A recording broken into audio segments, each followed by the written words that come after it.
Nah, yang untuk praktek, ini alat untuk praktek.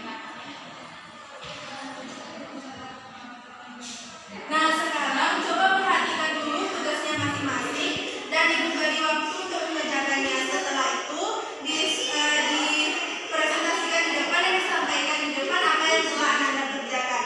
Silakan dikerjakan. Nah, apakah ada yang sudah selesai? Ayo, siapa yang mau maju duluan untuk mempresentasikan hasil latihannya? Kepada Suryani, silakan. Silakan disampaikan kepada teman-temannya apa yang telah diamati.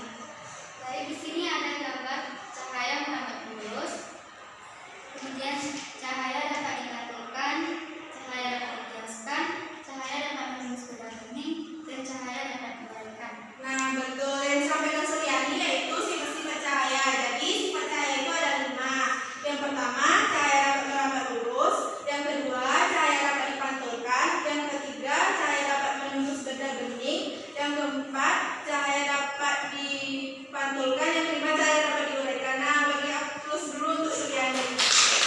Nah, terima kasih kita ucapkan kepada Suryani. Bagi dulu aplaus untuk Suryani.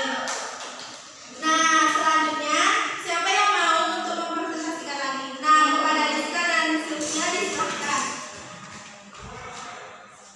Untuk yang lain, tolong dengarkan temannya. Dan dari kelompok kami yaitu sifat cahaya yang bisa dibiaskan.